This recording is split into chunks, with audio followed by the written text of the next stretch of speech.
Sabah memang unik, politiknya hidup tetapi berlapis dan kadang penuh warna, kadang penuh tanda tanya. Namun di sebalik perubahan dan pertembungan dan juga warna-warni politik di Sabah, terdapat satu suara yang cuba membawa keseimbangan antara negeri dan persekutuan. Dan hari ini kita bersama dengan seorang tokoh yang bukan asing lagi dalam politik Sabah yang pernah menerajui kerajaan negeri dan juga persekutuan dan terus menjadi suara penting dalam hala tuju politik Sabah.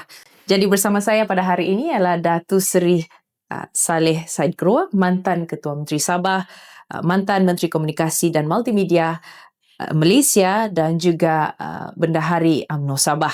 Terima kasih Datuk kerana sudi ditemu ramai pada hari ini Datuk. Sama-sama. Ya. Jadi Datuk ini dikenali sebagai antara pemikir politik yang sentiasa bercakap tentang semangat federalism, political accommodations dan juga perlu kita menghidupkan semula demokrasi tempatan yang berpaksikan rakyat, Datuk. So, soalan pertama, dan let's straight to the point, Datuk. Mungkin ramai yang kenal Datuk sebagai mantan Ketua Menteri dan juga Menteri Federal. Tetapi ramai yang tidak tahu, Datuk ni sebenarnya ada PhD. Kajian tentang corak pengundian Bumi Putera Islam Sabah, Datuk. Jadi, mungkin Datuk boleh ceritakan sedikit dulu. Memang saya minat untuk melihat politik itu daripada aspek sains politik ya.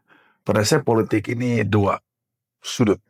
Satu iaitu politik itu adalah seni. Okay. Bagi mereka yang mengamalkan politik. Kedua, politik itu sains. Bagi mereka ingin melihat perkembangan politik di setiap negara. Jadi saya telah membuat beberapa kajian ya dalam mengambil sarjana. Kajian saya ialah bagaimana pola pengundian masyarakat Bumi Putera Islam di Sabah. Dan bagi PhD saya pula, saya mengkaji proses pendemokrasian di Malaysia dan mengambil kira peranan masyarakat sivil. Okay. Sekarang ia dikenali sebagai masyarakat madani lah. Tetapi dalam bahasa Inggrisnya civil society. Jadi saya memang cita-cita dulu sebelum terlibat dalam aktif politik ingin menjadi political scientist. Karena saya ingin mengkaji bagaimana perkembangan setiap negara ya. Okay. Apa yang dipanggil political socialization. Ini satu buku dulu Herbert Hyman telah menulisnya. Di mana a study in psychology of political behavior. Yeah. Kita kena memahami ya dalam political socialization ini dua aspek. Pertama ialah political history. Kedua ialah political culture. Yes. So kita ingin lihat contohnya, kita ingin melihat kenapa di Thailand peranan tentera itu penting. Kenapa di Indonesia tentera juga memainkan peranan sehingga revolusi 1998 di Indonesia pula tidak. Itulah sebabnya kita kena kaji supaya kita boleh memahami keadaan sebenarnya. So pada saya ini penting.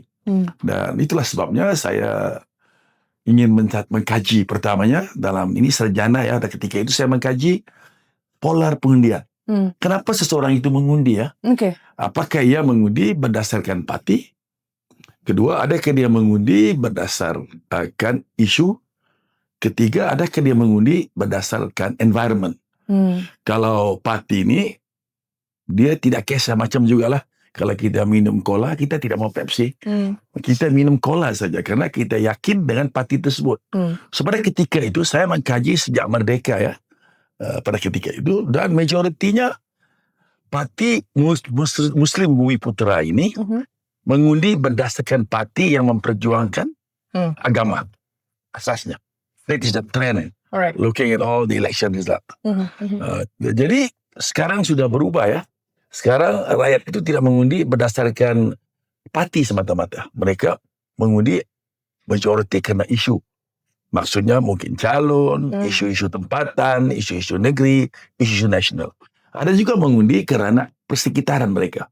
Kalau mereka lihat ramai mengundi dengan parti A, mereka pun mengundi parti A.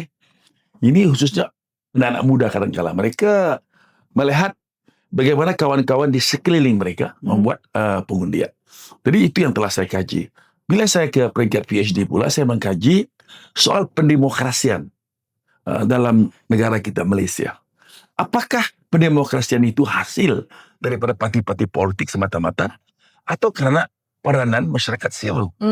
Dan saya melihat sebenarnya pendemokrasian di Malaysia ini meningkat karena peranan masyarakat sivil. Okay. Karena dalam sistem politik yang membangun, kadang-kadang bukan hanya sekedar parti politik yang memainkan peranan, tetapi masyarakat sivil itu boleh memainkan peranan, meningkatkan proses demokrasi. Apabila kita memberi definisi apakah itu masyarakat sivil, orang kata NGO. Betul, tetapi NGO yang memperjuangkan spesifik isu. Contohnya lah, kalau saya taxi driver, saya ada persatuan yang ada kaitan dengan pemandu-pemandu taksi. So isu ini saya akan perjuangkan. So ini akan meningkatkan proses demokrasi dalam keadaan sedemikian. Begitu juga kalau saya seorang nelayan, environmentalist, semua ini meningkatkan proses pendemokrasi di Malaysia. Jadi itulah sebabnya saya minat dalam bidang ini ya, karena dulu cita-cita saya kalau tidak mengamal politik, saya ingin menjadi seorang ahli political scientist. Dan saya selalu kongsikan idea saya, pandangan saya melalui perusahaan-perusahaan di blog. Dan sudah tentulah kadang-kadang banyak berbeza pendapat. Karena saya adalah seorang ahli politik yang berpendapat perbezaan itu harus diraihkan ya. Baru demokrasi itu tumbuh, subur. Kalau kita lihat dulu di sekolah ya. Dulu, dari sekolah lagi kita telah ajar apa itu demokrasi. Dulu kalau kita pilih ketua darjah, Ketua kelas. kita mengundi. Sekarang guru darjah yang memilih siapa ketua darjah. So dari kecil lagi, anak-anak itu telah diajar bahwa sistem pemilihan itu adalah sebahagian daripada hidup. So pada saya kalau kita ingin menghidupkan demokrasi, at that level we have to encourage so that the students at an early stage understand what is election all about. Jadi itulah cara-caranya. Yeah, this is very interesting, Datu, because I'm actually also doing research on this. Tetapi Datu mungkin melihat dari aspek yang lebih luas kan, masyarakat sivil. Saya pula I'm researching more on anak muda. Kenapa? Why do they participate in politics? So the theory that I'm using is the civic volunteerism model, yeah. And basically kalau kita lihat model itu, and I do agree the fact that apabila masyarakat sivil memainkan peranan yang sangat penting. Contohnya undi 18 ini. They started off with ini sekumpulan anak muda. Kerana mereka mau memperjuangkan suara anak muda untuk masuk dalam sistem demokrasi kita. So I do agree with that. And in fact kalau kita tengok, kalau dalam kajian saya lah pula, sebenarnya para penonton, Datuk ni, saya pun begitu juga Datuk. Kalau tidak jadi politician lepas ini pun mungkin menjadi ahli Political scientist juga ni kan, mengajar. Kita kurang ya di Malaysia, political scientist ini kurang. Kurang kan? Di Malaysia, yeah. Especially the Sabahan. Kita banyak social scientist, tetapi specialized in politics amat kurang sekali. Yes. So ini diperlukan. In fact, in Sabah, I think pun diperlukan. Ya, saya banyak kawan-kawan saya tengok banyak yang membuat komen-komen, komentar. Mereka melihat daripada pemerhatian semata-mata. Mereka tidak melihat daripada sudut sains politik. So kadang-kadang kajian itu dipandu oleh sekitaran yang mereka lihat. Correct. Tetapi mereka tidak melihat latar belakang. Jadi apabila mereka tidak lihat latar belakang, mereka tidak boleh membaca masa hadapan. Jadi pada saya itulah saya tahniahlah kepada Johanna kerana membuat kajian tersebut. Penting kita kena kaji. Karena dulu di Malaysia ni kita tidak ada sedemikian ya. Sekarang ni undi 18 otomatik menjadi pengundi. Kadang-kadang mereka pun tidak tahu mereka menjadi pengundi. Betul. Sebab for them to be active in politics, there must be a reason. Kerana tidak semua mereka ni yang minat dengan isu-isu politik. Itulah sebabnya kita kena cari jalan bagaimana bagi tahu mereka bahawa jika kita ingin membuat perubahan dalam masyarakat, in society, we have to participate. Kerana kalau kita tidak participate, kalau kita hanya sekadar di luar, kita tidak boleh mengubah perkembangan sedemikian. Cuma kita kena menjadi pengundi yang well informed ya. Kalau tidak itu juga jadi masalah. Karena apabila perasaan menguasai pemikiran, dan nanti kita punya perhitungan itu sudah berbeza. So pada saya lebih elok bagaimana kita tentukan anak-anak muda ini nanti menggunakan hak mereka itu berdasarkan maklumat pertimbangan yang ada pada mereka. In fact, Datuk, if I may add, there are 3 facets actually anak muda ini yang kajian setakat inilah ya. Sebenarnya ada 3 facets anak muda ini berpartisipasi dalam politik. Satu is resources. Okay. right? Obviously, orang bilang kalau mau turun pergi mengundi, they have to think about what do you call this, tambang semua untuk turun. Dan of course sekarang ini kita tahu dalam media sosial, in fact, the people are wanting those anak-anak muda di mungkin di luar Sabah ini untuk postal vote ini untuk Boleh dia mengundi ya. mengundi. Senang lah. Ya, begitu.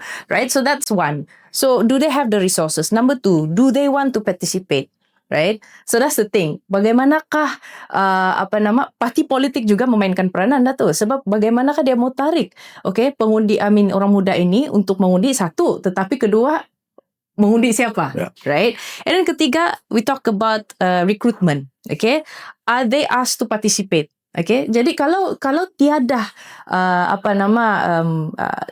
the force ataupun tiada yang membawa mereka untuk turun dan untuk mengundi pun susah juga Datuk. So I think it's not only political parties. I understand political socialization also, but it has to go hand in hand. Both the civil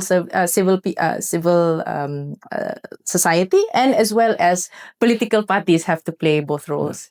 Itu pandangan saya lah Datuk. Memang saya setuju ya, karena kita tengok di mana-mana negara yang lebih membangun. Yeah. Karena kita ini adalah satu negara yang demokrasinya masih muda.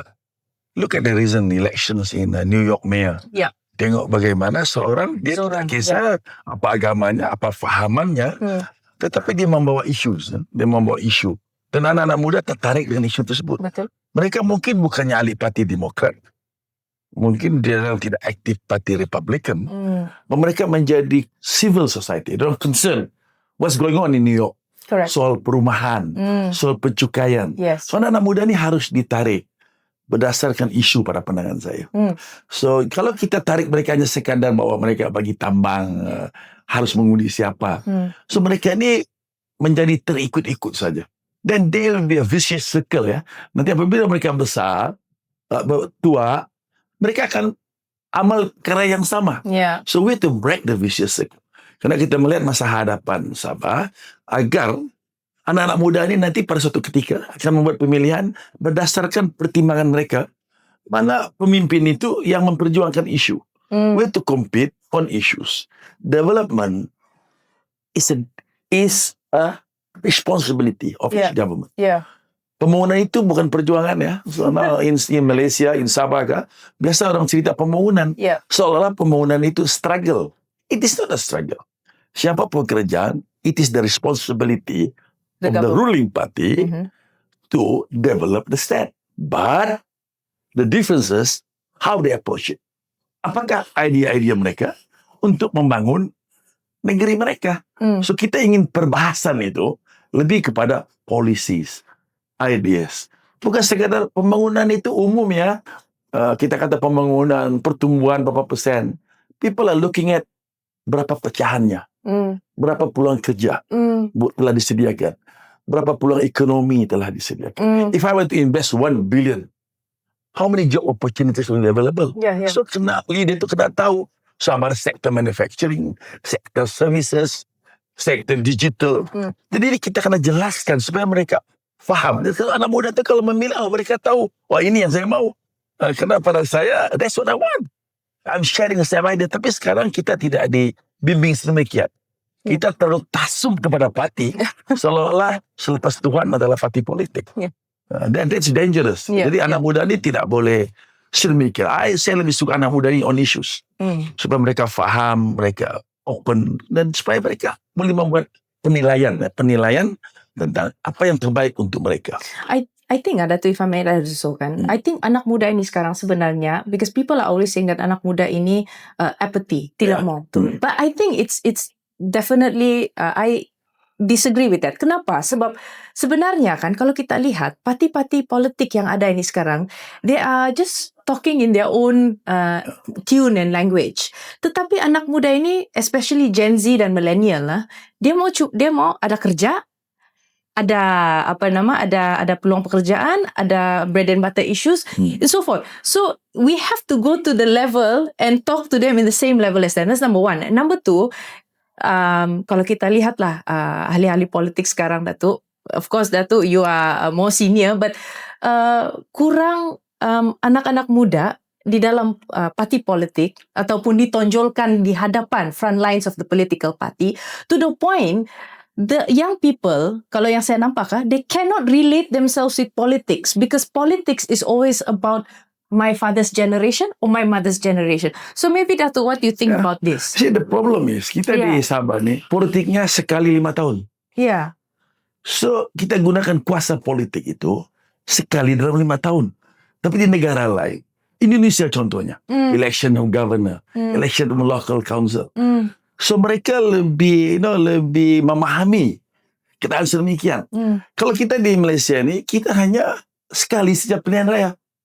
So pada ketika itu, isi pertimbangan mereka sudah berbeza berdasarkan keadaan semasa pada ketika itu. Okay. So saya lebih suka pada saya lah, kalau kita pada masa hadapan, kita kena galakkan demokrasi itu di peringkat yang terbawah. Itulah saya sendiri secara pribadi, saya punya pandangan at the kampung level, there must be a proper elections. To elect what I call kerajaan desa. Sudah di local government, saya pandangan you must have some kind of elections to elect councillors. Agar kita proses itu ada. Sekarang ni masalahnya, kita hanya sekali dalam 5 tahun. So bagi mereka, they thought that politics is only during election. They thought politics is only voting. Sedangkan politik itu dia lebih daripada itu. When you say something, you're not happy. Kenapa tiba-tiba di rumah saya tinggi pula bangunan? Sedang ini setelah blok saya punya. Dan itu politics. You can fight the issues. So ini kita kena educate. We can educate anak-anak muda. Politics is more than that. And I believe next 5-10 years, kepahaman itu ada. So itu yang paling penting pada saya. Ini membawa kita ke satu isu yang I think it's very pertinent for us to talk about when you talk about local elections, right? So pilihan raya, let's move forward to pilihan raya kerajaan tempatan. So sebenarnya Sabah ini mempunyai satu ruang perlembagaan yang unik. Kita tahu di artikel 95D dan 95E yang membenarkan negeri ini bergerak lebih bebas daripada negeri-negeri semenanjung, tapi hak itu pula tidak digunakan sepenuhnya. I mean, banyak kajian yang saya baca dan kita lihat bahawa the best way forward for Sabah is to have local elections, right? So bagaimana pandangan Datuk tentang perkara ini? Saya totally agree. Saya dalam satu ahli parlimen, saya sudah pernah berucap di parlimen. Saya kata kita kena adakan pemilihan di peringkat local government. Dan pada saya sudah tentu kerja pada ketika itu mereka tidak bersetuju. Tapi pada saya antara satu otonomi yang ada pada kita di bawah local government ordinance adalah hak kita untuk membuat sedemikian. Dan pada saya seharusnya diadakan. Sama dia diadakan sekaligus atau berperingkat, itu harus ditimbang, harus dilihat. Karena ini penting pada saya. Karena saya bagi contoh lah, di Kampung Likas lah sendiri, di mana saya tinggal. Saya kira tiba-tiba ada bangunan lebih tinggi, blok dan punya views. Jadi kalau di negara lain, kita berhak untuk membuat bantahan. Kita akan argue, akan debate. That's politics. So kita punya politik sekarang ni, pahaman kita hanya sekali dalam 5 tahun. Dan we go for voting. I mean, Johanna pun biasa mengundi. Berapa lama yang mengundi? Dalam itu tidak sampai 2 minit. Because you set your mind much earlier. Sebab that's true. Proses you punya politik anak muda itu kita kena ubah dia. Politik is not a do and die battle. Dia bukannya selepas election dunia akan kiamat. Tidak, It's just a process. Jadi kita kena ajar yang menang kerja, yang kalah give your corporations to the ruling party. That's how it works. So kalau nanti saya tidak mau anak muda ni demokrasinya pula ikut yang orang lama juga. Bermusuhan. Sehingga kan mereka kata politik ini kalau di parti lain kita boleh berkawan lagi. You must remember. Political party itu lahir kenapa ya? Malaysia ni banyak politik itu lahir nationalist party. Dalam konteks Malaysia, like UMNO, dia nationalist party. Keadilan is a reformist party. Dia parti kerana leadernya mau reform. Di Sabah local party, dia pun nationalist party. Iaitu seolah Sabah dalam konteks Sabah. Apabila the struggle nationalist, kadang-kadang itu pengisian tidak ada. So anak muda ini tidak boleh diajar sekadar sedemikian Dia kena diajar lebih daripada itu. Politics itu adalah satu perkara melihat masa hadapan mereka. As you said, ada kerja, ada peluang ekonomi, Kalau negara lain, ini hari saya malas kerja. Okey, saya kerja di Kentucky. 3 minggu saya berhenti, rehat, relax. Saya jadi, saya pergi travel all over the world, tengok dunia. Saya balik kerja, saya pergi kerja di McDonald. The jobs are there.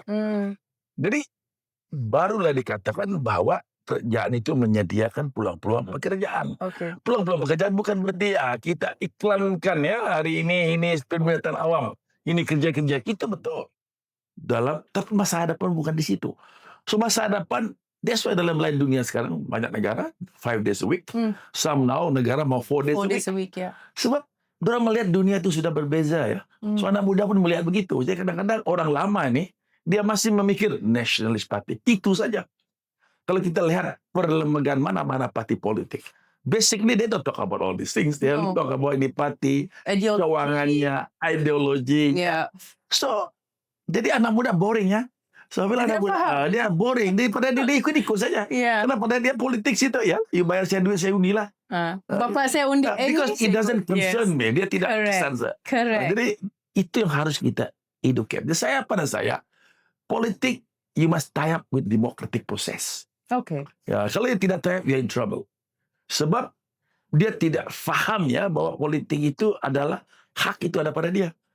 That's why dia kena belajar, dia kena berani mengkritik, dia kena berani mempersoal. Kalau dalam kelas darjah lah, dulu kecil-kecil ya, kalau kita belajar, biasanya kalau anak-anak tidak dia diam saja. Apa cikgu cakap dia okey. Ada muda yang semua dia angkat tangan. Cikgu, macam mana tadi itu? Dia participate. So ini kena encourage daripada primary schools, secondary school. Barulah ada proses. Dia tidak boleh sekarang tiba-tiba saja. When we go for undi 18 bagus ya. Ya bagus. Tapi kita tidak bagi tahu. Political party pun gagal. Begitu juga masyarakat sivil tidak memainkan peranan ini. Masyarakat parti itu dia gagal kerana dia mau ambil undi rather than mau recruit the youngs. Dia lebih memikir votings.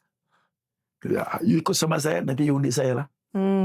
So dia punya pertimbangan lebih kepada pengundian parti semata-mata. To create political cadres in the organization. Now, if you talk about political parties now, right, and that's mentioned it very clearly that some, in fact, now our current political parties have failed to talk in the language of these young people.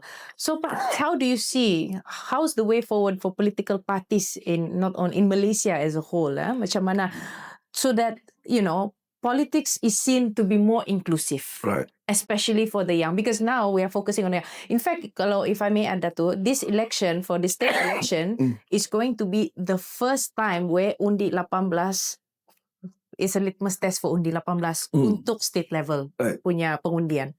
How do you see this? Macam manakah parti politik ini membuatkan supaya lebih inklusif? Polisi di dalam parti-parti yang ada di... Dia number one parti politik ini matlamat dia untuk menang pilihan raya saja. Of course. So dia kadang-kala dia ambil anak-anak muda ini hanya untuk kepentingan dia saja.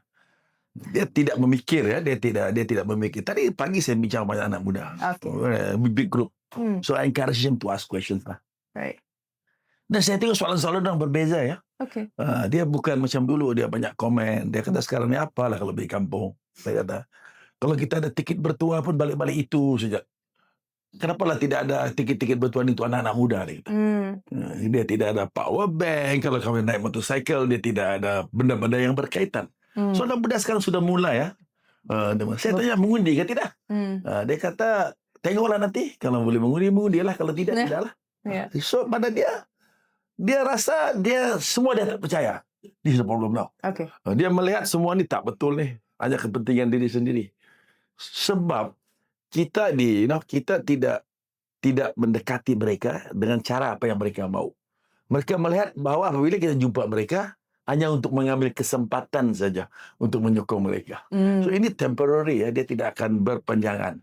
Daripada saya, media akan memainkan peran yang paling penting. But kita di Malaysia ni, media itu tidaklah seperti negara lain yang agak terbuka sedikit. Banyak halangan-halangannya. So orang sekarang ni ke media socials. Tetapi kadang-kadang di sini kalau kita tidak hati-hati terlibat pula dengan fake news. So ini dia punya dilema lah. Pada saya yang penting saya tengok sekarang kesadaran itu ada. Ada kesadaran bahawa mereka mau mengundi. as you say, kadang-kadang terpengaruh oleh mama mereka. Of course. Yeah. So dia different lah. I think you did the study, I don't Yeah. know. Kajian umur 18 hingga 25 mungkin, 25, 35, berbeza lah. Kalau anak muda ni kena dilihat juga dalam konteks yang berbeza lah. sekian, ya. Yes. Now you spoke about party political party, a nationalist political party, or so let's focus on UMNO since you are in UMNO, Dato', right? So Dato' ini pernah berada di dua sisi, negeri dan juga persekutuan. So bila kita bercakap tentang nationalist party, but then in Sabah right now, everyone is, especially menjelang pilihan raya negeri ni, of course, we know for a fact that, MA63, Sabah for Sabahan, sentimen ini dan juga yang paling terkini iaitu 40%, right? Selalu timbul persoalan ini dan of course, it's going to be one of the big issue for this election to come is the 40%. Sekiranya, federal appeal ataupun federal government appeal or so forth, how do you see this, Dato'? Since you are in a national party, but then Sabah, the sentiment in Sabah also has that, Sabah for Sabahan. How would you balance that? Pertamanya saya melihat dalam konteks di Sabah ni, khususnya parti-parti politik. Parti-parti politik itu is just a platform, wadah untuk mencapai matlamat dalam konteks itu. Okay.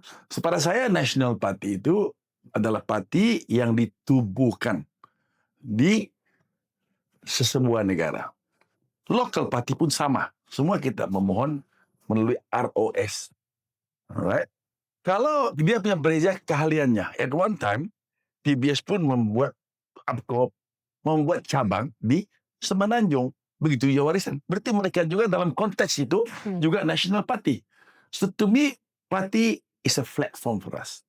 Jadi saya melihat sedemikian. Jadi apabila saya mana-mana pun, pada saya hak Sabah ini bukan hak mana-mana politik. When you look at the 40%. Yeah. Alright. Siapa yang membawa ke mahkamah? Bukannya parti politik. Civil society. In other words, ia diperjuangkan oleh orang Sabah.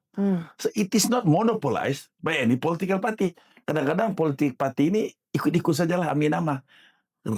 Faktanya adalah civil society. So the 40% adalah hak. Ini bukan soal berapa kontemnya.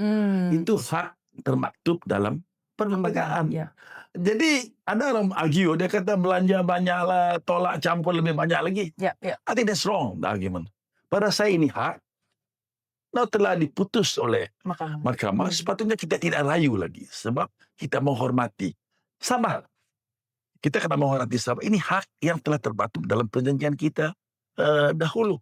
Any signal that you are ignoring the very basic principles of 40%, then there will be reactions among the Sabahans. Ini dia punya masalah. Karena 40% ni pada kita punya. Perjanjian kita masa kita mau menubuh negara Malaysia.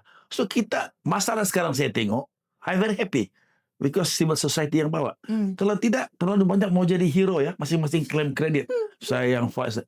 I think this why our struggle on this kind of issues must be together. It is beyond party politics. Yeah. It must be as a Sabahan. Baru kita boleh melihat. Sekarang di Sabah ini kita suka score points. Siapa jadi hero. Sedangkan politik ini tanggung jawab kita. What are our ideas to develop Sabah? Okay. Bagaimana kita membangun Sabah? There should be the competitions among the political parties. We cannot be I'm more Sabahan than you lah. But no, it's civil society, Dia bukannya UMNO bawa ke mahkamah, bukannya PGRS, bukannya PBS, bukannya STAR, yang bawa adalah civil society. This proves that to fight for Sabahan, it doesn't necessarily mean fight by the political party. Okay. Jadi saya melihat perjuangan Sabah ini perjuangan kita bersama. So when we fight on political parties, kita fight on issues, how we develop the states. Okay. This is how I look at it. Yeah, but then the truth of the matter is, kalau sekiranya, the issue is, kalau federal is appealing to this, kan, and then of course, the closest one are the politicians like yourself, Dato'. So you see, the thing is kan, di sini kita boleh nampak, okay, politik di Sabah ini perlumbaan dia antara lokalisme dan juga pengalaman nasional ini sekarang, right? So now the people of Sabah are putting the hopes on the politicians like yourself, wakil rakyat, untuk memperjuangkan juga because you are the closest contact point to federal. Number one, we speak our mind. Right. Yeah. We speak in Dewan, we speak in Parliament. Yeah. But you see, I have already proposed in Dewan Undangan Negeri. Okay. There should be all parties committee. Sama ada dia pembangkang ke kerajaan ke, we have to sit down. Contoh lah. They go and, merayu. Right? We have to sit down. What is next? The solution lah. What is next? Yeah. Are we going to fight again? Lawan again? Together. Tidak akan biar SLS saja. Yeah, kasihan. If you are really fight for Sabah, ini bukan star punya. Ini bukan. So UMNO Sabah juga kena terlibat. I'm an UMNO Sabah leader. I totally agree. Yeah. To me, because this doesn't concern as a bandari of UMNO. It's a Sabahan. So tapi I agree, semua datang. Dia tak boleh main scoring points. Saya nampak apa pun mau di politik kan. And high time for us. Orang sudah boring ya. Yeah. Dia tidak kira you dari. Kalau you tidak ikut, betul lah you Parti Malaya. You tak mau fight this issue. Okay, if you don't, okay, I'm the CM now. Okay, I call everybody. UMNO datang lagi dalam meeting ni. What do we do next? So forget about political parties, right? Yeah, because 40%. And think yourself as a Sabahan. And this is actually what Why there is no initiative? Why there is no initiative to do it? Exactly. Why? Because we have to score point. Oh, ini Parti Malaya jangan ikut lo. Ini fight parti tempatan lo. So kalau kita berterusan sedemikian, we are not solving problems. We are trying to scoring points. To me, okay, kalau UMNO, taruhlah Bung Mokhtar kah, Saleh Said pula. Okay, come, datang kita meeting ni. What is next? Okay, so how I see this is like this. The solution is this. Should there become an appeal, so now the Sabahans have to sit down and someone has to bring everyone to sit on the table. Yes. Yeah. Okay. Ini kita duduk lah pagi kita, then give SLS to brief us. What is next? What are our options? So this has to be the way forward. Oh yeah, that's how, to me, the Sabah rights must be non-political partisan approach. That's my views. Yeah. Any other thing boleh cakap lah.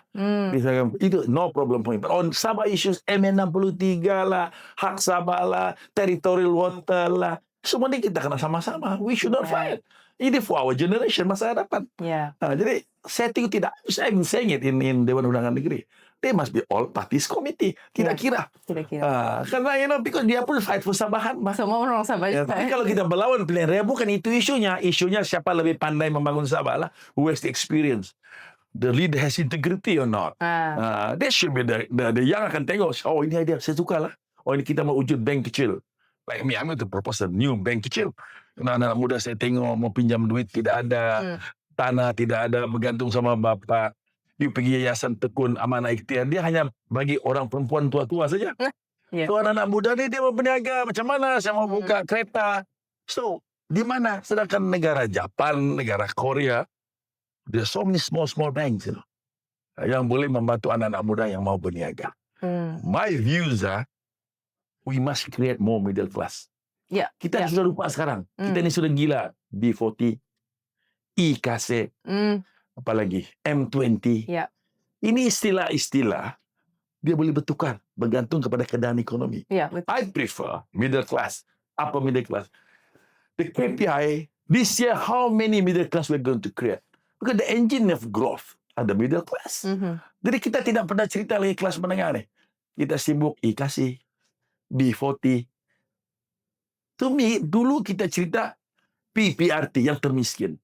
If you are really poor, whether you're a Malay, a Chinese, or Kadazan, really poor, you can't afford it, you must be under welfare. Memang you dibantu bulan-bulan. Karena umur sudah 70 tahun, tidak boleh kerja tanah. So, there's no debate. Tidak kira you parti apa, you kena tua, kena tolong. Ini ada country in America, in England, semua begitu. Kita ni tidak boleh membezakan mana kebajikan, di mana IKC. So the data must be open, bah. Saya di kampung. You kampung mana? Kiulu. Kampung Kiulu, tengok sini ada. B. Inilah orang yang miskin. You boleh komplain. Tidak boleh, bah. Mama dia, bapak dia guru tuh. Kenapa buang ini? Mana betul ini? So kita tidak transparent. To go against corruptions, to go against anything not good for the government is transparency. So the list must be transparent. You have to depoliticize poverty, orang miskin. You must be confident in yourself. If you're doing good job, people will support you. You tidak payah mau sembunyi-sembunyi ni. Ini dulu anak muda suka, you open. If they disagree with you, it's okay. What? That is their right not to agree with us. But kita ni bertekan, dia tidak setuju Nggak bolehlah kita chop dia. Hitam sudah itu, bukan lagi putih. So we categorize the population based on our political preference. Yeah. This is very interesting, Dato. To say that, it's high time that kita harus melihat, okay, there has to be a middle M20 ni Right. kita perlu perbanyakkan. Yeah. And I think the way forward for us in terms of economics, in not only in Sabah but in Malaysia as a whole, is to, rather than just talking about B40 ataupun ini mau keluar daripada kemiskinan tegar dan sebagainya, tetapi I think it's high time for us to see how can we actually increase the middle 20s here in Sabah, in fact in Malaysia as a whole. I totally agree. You look at China. China, they have more than 300 millions middle class. Yeah. Sama dengan population of America. You look at Indonesia. Yeah. You look at Thailand. Yeah. You look at Philippines. In Thailand, menang parti politik kena ban. Why no problem? There's no riots. Because the middle class It's very strong. Yeah. And rural government very strong. Yeah. JKK dia bukan macam kita. Ambil saja. Dia orang sana elected by orang kampung. So they don't care wakil rakyatnya Johana kah, Saleh Said Keruak kah. Dia tidak melihat itu. Dia melihat kepada hasil daripada dia punya struggle. Yeah. Otherwise kalau kita, dia sudah menang, He won the guy, that election, that young, dia kalah.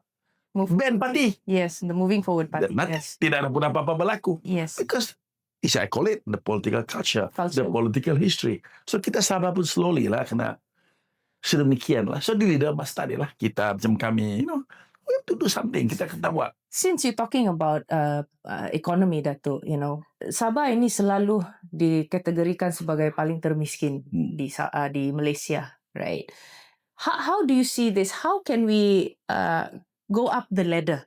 I mean, Sarawak, of course, look at Sarawak now. They are doing. I mean, they are really. The reserves are almost 32 billion and so forth. You see, and Sabah keeps on. Paling mundur lah, right? And saya rasa kan, I think this is kan the paradox of plenty, pada panggil ni Dato, right? Being that Sabah has a lot of hasil bumi dan sebagainya, tetapi it's the Sabahans are poor.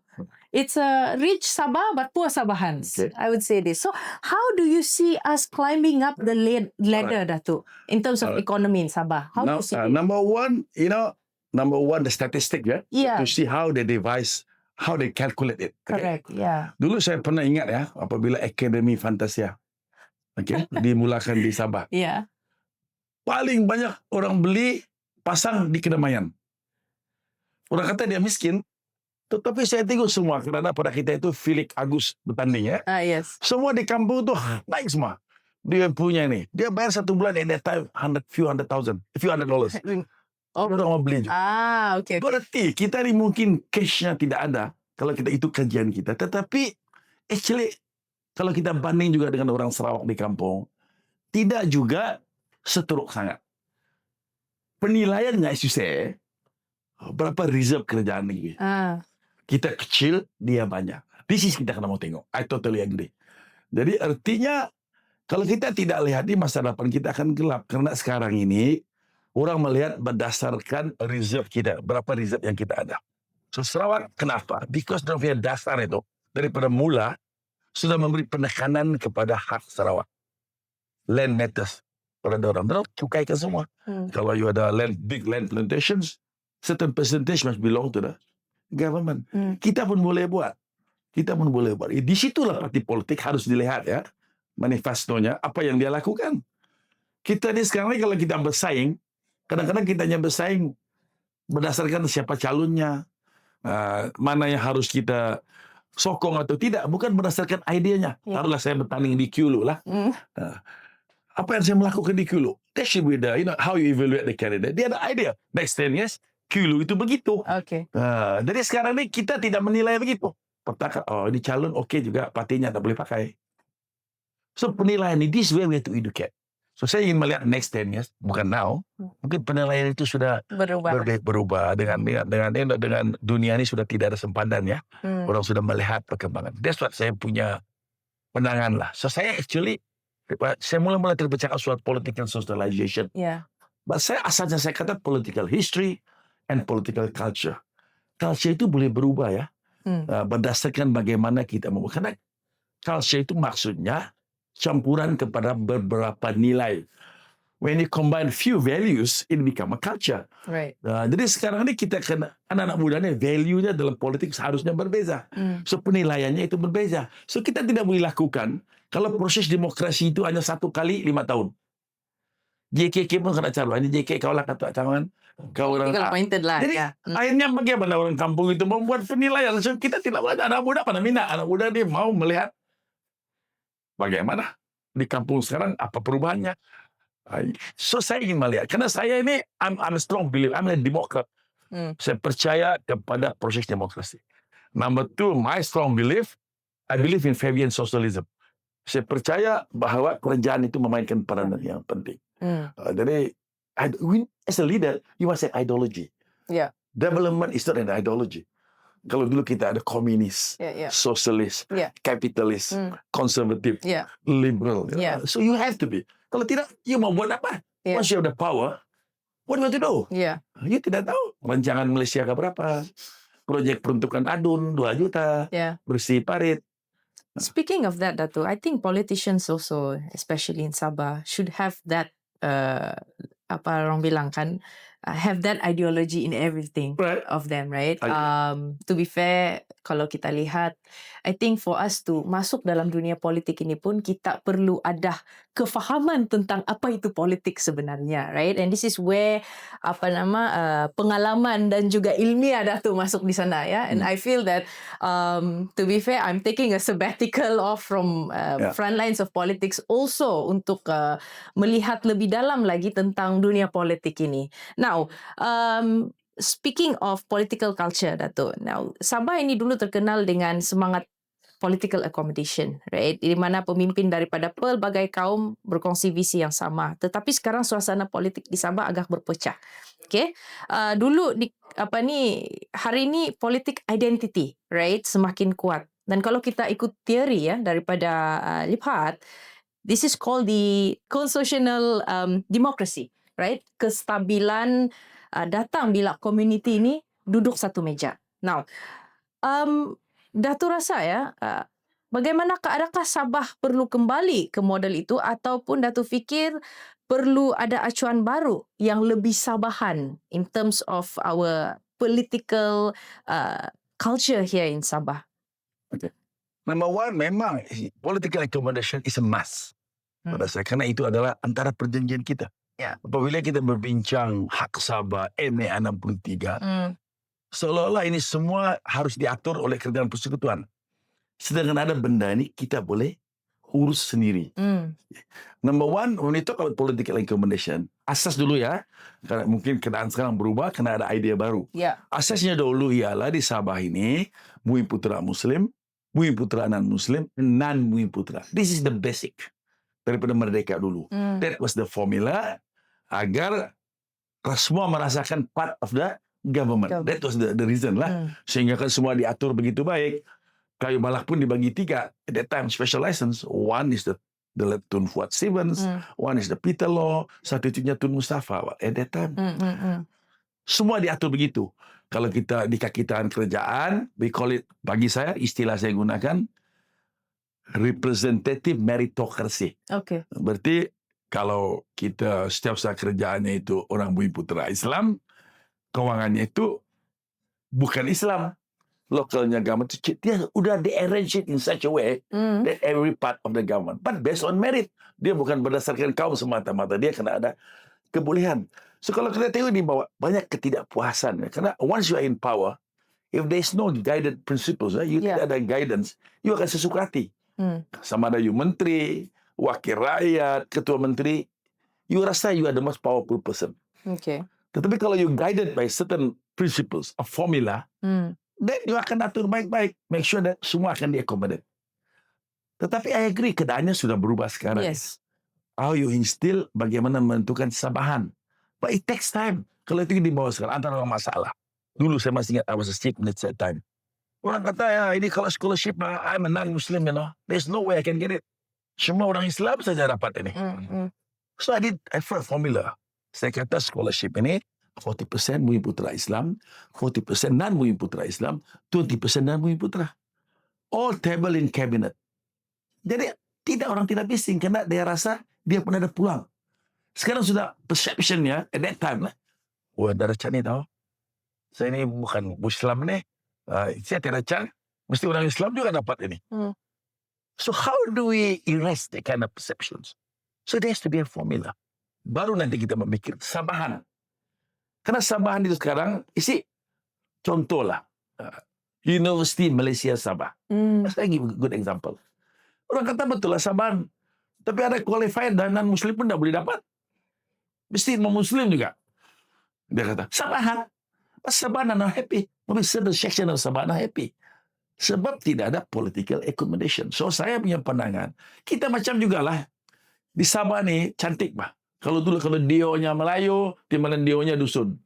Otomatik gitu. Kalau kita makan, kita makan pergi rumah ke rumah, kawin orang Kristian. Dia bilang, dah kau cari, pernyataannya halal kah? Kenapa ya? Dia tahu Dia itu paham halal. sudah. Dia makan sini lah kamu, dia bilang. Yeah. Ini sabahan, tempat lain tidak ada. So we have to find ways how to work it out. Kalau kita rasa itu sabahan. So to me, I totally agree with you. There must be a new approach. But the basic kan ada. Contohnya counselors at that time. Counselor itu dia kata, Allah, kalau ini dorong ke semua nih. Ketua anak negeri. Sedangkan kami yang banyak, dia kata orang Islam ini sekarang boleh merujuk kepada mahkamah syariah, mahkamah sivil. Kenapa lagi? Karena yang sogit-sogit semua ini, kebanyakannya adat ini masih disimpan oleh masyarakat Bumi Putra, bukan Islam. Yes. Karena masyarakat Islam itu sudah ada mahkamah syariah, sudah ada mahkamah sivil. Ini dissatisfaction di bawah. Yeah. Saya ketua daerah. Sepatutnya ketua daerah itu dulu diadili ya. Mesti ada non-Muslim dan Muslim. Yeah. Sekarang kurang lebih sudah lupa. Asal dia dusun, Islam lah. Tidak kira. Yeah. Dia ambil itu kota. Yeah. Kotanya kota dusun, tapi orangnya Islam. Yeah. Tapi adat itu bukan Islam. So these are the things that to me, ini yang kadang-kadang sambahan itu cantik kalau tengok bola. Kalau tengok bola, Sabah po Sabahan. Yeah. Memang kita fight po Sabah bola. Kita fight. Walaupun pemain bola itu import, Sabahan juga kita. Sedangkan pemain bola itu bukan orang Sabah. Yeah. The feeling of Sabahan. Sama juga di kampung, Kyoto lawan Kuta Blut, kau akan support Kyoto. Kyoto. You tidak boleh Sabahan for Melaya, Kyoto for Kuta Blut, tidak boleh. Yeah. So Sabahan for Sabahan, I totally agree. But in what context, dalam konteks apa? 40% Sabah for Sabahan saya. S for S. Saya pun S. What is S for S? Sabah for Sabahan. Apa yang ada tunjuk JP cakap tu? S. Justice for Sabah now. Satu sawi. Ada satu istilah lain tu. Sabah for Sabah. Saya tu. Sabahan for Sabah. 100% saya agree. Memang agree. Okay. So there's no question about that. Saya suka, I like political competitions based on idea. Yeah. Ini pada pandangan saya. So nak mudah boleh nilai, mana yang boleh dia. Right. Dia boleh tahu. Saya ada harapan nanti kalau menang ada bank, ada macam, is this what I want? Yeah, I guess what we are trying to say here, Dato, is that kita jangan lawan semangat itu, especially your right?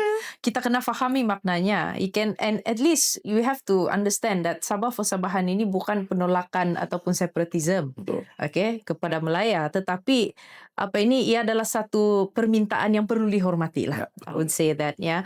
So now kalau kita himpunkan semua ini dan kita sudah bincangkan ini, Dato, saya rasa there are three issues that I can see here, is that federalism, accommodation, and as well as demokrasi tempatan ini semua nak menuju pada satu perkara, iaitu the empowerment. Right. So what I can see here, Dato, that you are pushing more on how to empower the society, yeah, right. So Dato, dalam perjalanan Sabah ini, saya rasa orang cakap Sabah ini demokrasi yang paling matang sebab 16 kali sudah dia pilihan raya. Tapi dalam masa yang sama juga, people are also saying that Sabah ini paling tidak stable juga dia punya politics, right?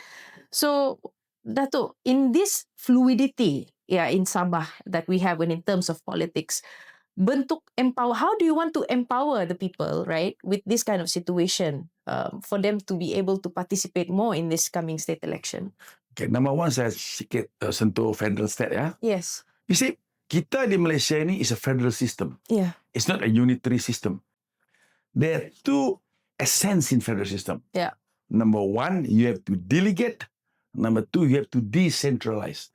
Ini asas kepada kerjaan persekutuan. You empower yang di bawah. Jadi ini penting karena ini adalah asas. Orang bertanya kenapa I'm strong believe macam peruntukan.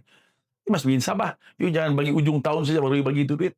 Then you kata kita tidak implement. Yeah. I think the money must go to the consolidated fund. Karena di situ duit itu kita yang laksanakan. To me lah, it's a fight that we have to share. Tidak kira apa parti politik. Number two tadi you katakan stability. Stability, yeah. Apa maksud stability? Tidak balik-balik tukar government. To me, stability means that we are able to work together. Okay. Sekarang stability ni, kalau ini parti manang, stabil lah. That is not stability. No, I guess, sorry, Dato'. I think what people are saying that you want to be like Sarawak. Yeah. You know, it's only one particular party that, you know. But then, to be fair, sekarang kita melihat Sabah ini, since 2018, kestabilan, sering, it's always about coalition sudah sekarang. So, when you cannot accommodate, so that is where the problem lies, you see. So, you know, people always saying, kita kena tiru macam Sarawak. See, the thing about Sarawak is GPS is very strong and they've been there since but again, they have a different history than we do, right, Dato'? So that's why I think what people are saying is that, you know, you need to have one stable government and it has to be a local-based party. So what was your thought on this? Because you are not a local-based party. Saya tak nampak itu stability. Saya isi Sarawak. Okay, let me see. Sarawak dulu Myanmar all the way. The GPS ni arise apabila kalah Myanmar. Yeah. They form a party. They want to work with KL. That's all. Yeah. Daripada sejak merdeka, Perikatan dan Barisan Nasional. GPS hanya lahir afterthought. Apabila kalah, they have to work with the Pakatan Harapan. They form GPS. But UMNO is not inside that too. Yeah. Di Sabah pula, the creation of this local party, different reason. Yeah. So pada ketika itu, it was created to fight another local party. As Muhyiddin saya dulu, kita tumbuh JRS, tujuannya lawan warisan bah. At that time, so kita berpakat sama UMNO. Okay. Alright. Pada ketika itu, kalau bersatu masih Perdana Menteri, the PJS doesn't arise. Orang semua bersatu, Pak. Karena PM-nya adalah bersatu. Bersatu, ya. PJS itu lahir apabila tukar Perdana Menteri. Perdana Menterinya bukan lagi PH. Yeah. Anwar Ibrahim. Yeah. So you have to look at that context. Yeah. Di Sabah ni, we are more democratic than Sarawak. So many political parties. Yeah. So how do you say, kami lah local party? Yeah. They can't even sit together, duduk, fight for MN63. Fight for MN40%. Why? Sarawak, it doesn't work because dia sejak merdeka. Dia tidak ada UMNO, tapi dia ada DAP. National Party was there much earlier than Sabah. Sama juga, see? Tidak ada. Dia punya problem sekarang ni, itu definasi stability, Pak. Yeah.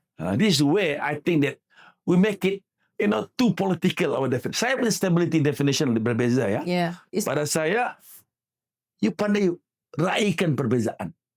You must be able to manage your differences.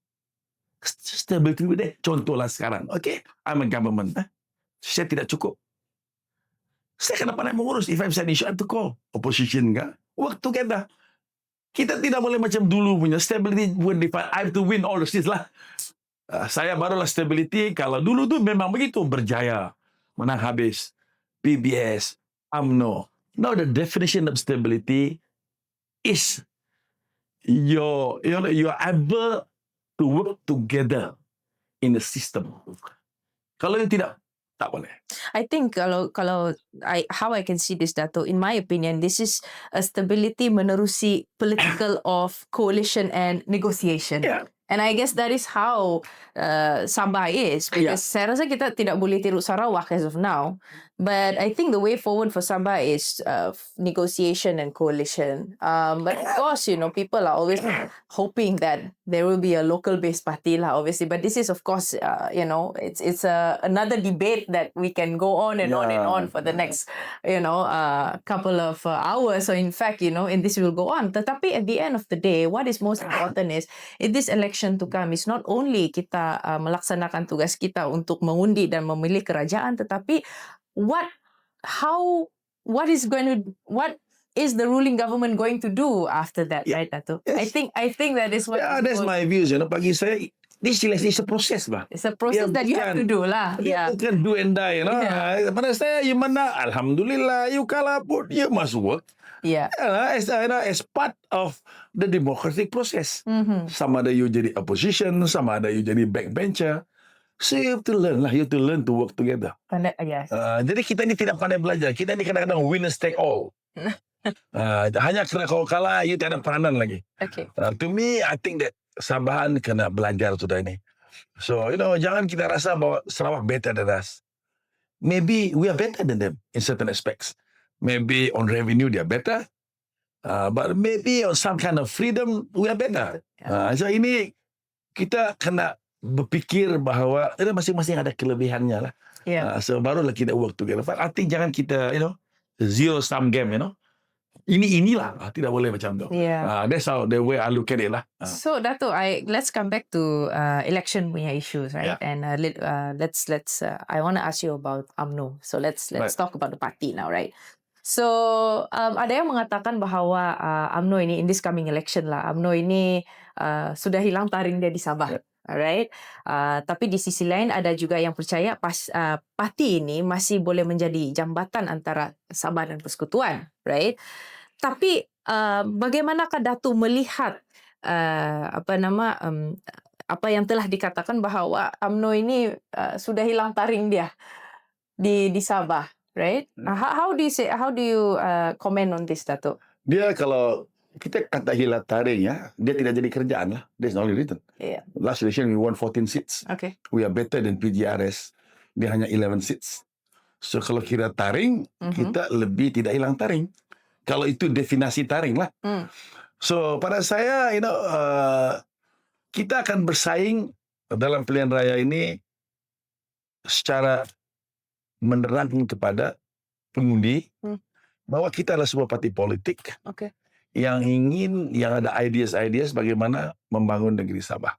Dan kita juga sebuah parti yang akan bekerja sama dengan parti-parti tempatan. Itu kita ada beberapa idea, kita akan keluarkan manifesto kita selepas penamaan calon. Manifesto ini akan mengambil kira bagaimana kita meningkatkan ekonomi Sabah dalam semua aspek. Anak-anak muda, bagaimana kita tentukan anak muda merasakan mereka sebahagian daripada kerajaan. Jadi kita akan bawa. Jadi pada kita secara asas mungkin di Kulu lah. Janganlah saya contohkan dari Kuli. Balik kan Dato. Setiap kampung Yeah. UMNO ni ada asasnya. Seburuk-buruk kampung kadang-kadang dia ada ketua cuangan, ketua wanita, ketua putri. Basic tu 20% ada orang ikut sama dia. Jadi untuk dia menang, dia hanya menambah undi saja. Lain parti tidak ada itu. Tidak banyak yang ada asas. Mungkin PBS ada asas, the long party the parti yang lama. Jadi kalau parti-parti baru dia tidak ada itu asas. So it's not easy to wipe out UMNO dalam konteks itu. Sebab dia memang sudah berakar umbi dalam itu sistem. Cuma sekarang ini oleh kerana kita diserang dia parti Melaya, then of course kita kena defend juga, kena bagi tahu lah. But it's part of politics, kita tidak boleh marah. Tetapi kita rasa kita harus diadili berdasarkan idea-idea yang ada yang kita akan kemukakan kepada masyarakat ini sama. Kita bukan diadili kepada kita ni parti nasional, bukannya parti negeri. Itu saja yang kita mau, to be fair. So whether we are win or lose, let us do it professionally. I mean we compete based on ideas, what is the best for Sabah. Yeah. Now, kalau kita lihat pula, because I see for UMNO, of course, your grassroots, as you mentioned tadi, grassroots is sudah berakar di sana. Dan of course, kita lihat pengundi UMNO ini lebih di kawasan Bumiputra Islam, right? Namun, satu masa dulu, tulang belakang adalah UMNO. Tetapi now, banyak parti sudah yang orang bilang are also grabbing the same electoral voters. Right. So you have Warisan, you have PGRS also, and then parti-parti lain. I'm sure PH also is putting, PKR for that matter, is also putting their calon in this area. So how do you see this election to come, Dato? I mean, like, bagaimanakah, how do you take the support of this Bumiputra Islam to go to you now? Alright, saya selalu berpendangan, in world of the blind, the one I man is the king. Juling pun mata dia raja juga. So the more participate, I think kita punya stock votes, kita ada putih kita. So pada saya, kita akan tentukan, kita maintain kita punya white voters, dan menambah dengan anak-anak muda. Bukan anak muda ni baru ya. So dia punya support ini belum kita tahu lagi bagaimana dia punya polar pengundian ya. Kita agak-agak saja. But umumnya anak-anak muda ini very anti-establishment. Umumnya. Umumnya begitulah keadaannya. So kita ini dianggap sebagai sekarang ini bukan part of government. Tidak dianggap sebagai part of government di Sabah. So kita kena cari anak-anak muda, kita kena yakinkan bersama kita. So itu kita punya pendekatan. But we know that they will attack us. Kita parti Melaya. Itu saja. They don't hantam us based on kita punya performance. Maksudnya kita tidak suka itu orang, bang. Walaupun dia tolong kawan dia tiba-tiba di tengah jalan ya. Accident ya. Tiba-tiba accident tiada orang tolong you. Datang orang tolong kau. Ayolah. Sampai di hospital. Siapa itu? Cikgu itu orang Melaya tahu. Jadi we cannot be too narrow-minded. That we just ignore anybody just because it's not from us. Tidak boleh begitu pendekatannya. Kita akan menyokong siapapun. To be fair. Jadi saya pun tidak akan attack local party. No, to me they have every right to be local. Up to them. Karena saya took juga IC saya semalam. Masih H. Jadi saya ni orang Sabah lah. Kecuali H ditukar sama IC tidak ada H lagi. So I have every right to claim I'm also Sabahan. Jadi pada saya tidak akan attack. You suka parti tempatan, silakan. That's your hak, Pak. Tapi janganlah pula marah kalau saya di sini. Saya pun tidak kacau sama kau. Kau janganlah kacau saya. I guess. Why we gaduh? Padahal kita orang Sabah juga, Pak. I guess. Macam cemburu bahkan. I guess the issue dia ni kan dia begini, Pak Dato. Dia bilang kan, UMNO last time was a dominant party for many years, many years, from 94 all the way up to 2018. Right. Tapi ada juga yang mengatakan bahawa kenapa sekarang baru mau bercakap tentang hak-hak Sabah. So dulu mungkin dia tidak melihat itu isu besar. Kita buat kecil macam biasa. Daripada kita yang kita buat itu mempertahankan hak Sabah sudah at that time. Jadi tidaklah kita bersuara begitu besar ya. Hanya apabila nanti ada certain group of people like Dr. Jeffrey salah satu saudara. Dan dia pun part of BN at that time. Dia pun sama kerjaan tempatan juga pada ketika itulah. Parti tempatan pun PKR. He was the vice president of PKR. And so, tidak rise. But maybe kita... You see, pada ketika itu penekanan kita lebih kepada bagaimana membangun Sabah. Right? That was when UMNO came to Sabah, there's a certain reason why they came to Sabah. Pada ketika itu, at that time, Parti USNO itu sudah kata macam dia tidak boleh angkat, sudah, Pak. Datanglah ke sini, Pak, tolong. Itulah dia bilang kapal kecil pergi kapal besar. But at that time, they look at UMNO, not as a parti Melaya. They look at UMNO as a platform, as a wadah. So, dia lari sudah, dia masuk. So, dia punya ketika itu, dia kata mengisi kemerdekaan. So, dia memikir pembangunan loh. Projek sana, projek sini, dia pembangunan. So, hampir itu yang kebaikan juga ada parti tempatan. Dia teriak pasal Sabah, semua ada kesedaran. So, parti nasional pun, kalau yang tidak cakap pasal Sabahan, you be left behind.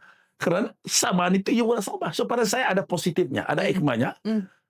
Kelahiran parti-parti tempatan. I totally agree. Jangan pula kita kata, itu kita musuh. Kami yang boleh. Kalau kami parti tempatan dah selesai lah ni. Dah ada masalah.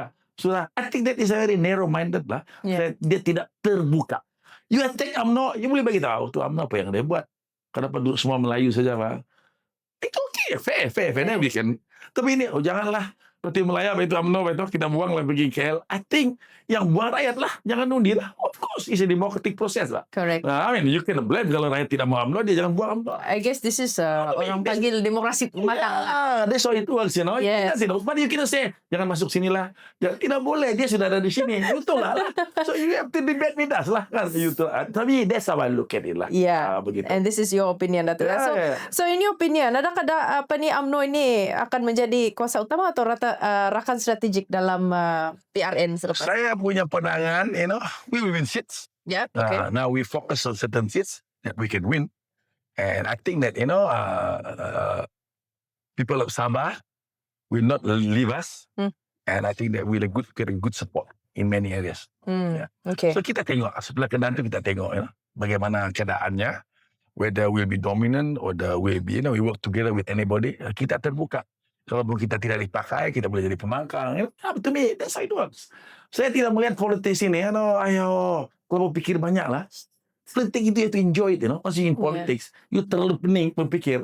Bagus jangan jadi politik. So your interest, it's not to develop the state already. Yeah. Your interest is more power saja. Saya lebih suka kepada politik itu, lebih kepada wadah. And you have to manage our differences, kita duduk apa masalah, you see lah. You may not agree, you know, my idea. It's okay. Ini bukan soal, you know, whenever I say everybody must agree. Saya pula tiada hak tidak setuju sama orang. Itu sudah problem. Orang boleh hentam saya. You boleh saya hentam orang, oh salah, itu tidak boleh salah. Mana boleh begitu, itu. You can criticize me. I can also give my views, one. Barulah demokrasi, barulah kita politik smart, lagi kata. Politik akal, karena guna kita punya akal untuk berpolitik, that's all. Tidak ada benda yang besar lah. Right, okay. So, okay, Datuk. Untuk terus melangkah ke hadapan ya. I think kita ini sudah bercerita pun hampir 1.5 jam. Kalau cerita politik ni memang tidak boleh habis-habis. Tetapi Datuk, apabila melihat Sabah hari ini dengan cabaran dan potensi yang kita ada ini, apa yang masih memberikan Datuk harapan untuk masih ingin terus berhikmat sebagai politician? Saya nampak, orang rakyat lah. Saya nampak Sabah ini bukan besar sangat ya. Kurang lebih 3 juta seorang dia. Bahkan negeri yang begini kaya, something is wrong, as you say. Ada sesuatu yang salah di situ. Masih kita tidak boleh bangunkan Sabah. So, saya ingin sebagai sebahagian daripada wakil rakyat yang membantu untuk melihat di mana masalah tersebut. Dan memberi cadangan-cadangan yang bernas bagaimana kita boleh atasi bersama. Itu saja. So, kalau sama ada saya part of government, tidak part of government, I think that they must listen to ideas, you know. Ini ideas ini tidak semestinya dimonopolize oleh beberapa orang saja. Anak muda ada idea, kita ada idea, dan kita lihat how we manage the differences. Taruhlah kata saya sekarang ni mau airport, saya mau bina di mana? Ada airport sekarang, apa mau bina airport baru? Kenapa tidak airport di Kota Belud? Kenapa di Kimanis? Contohlah lah. These are differences, you know.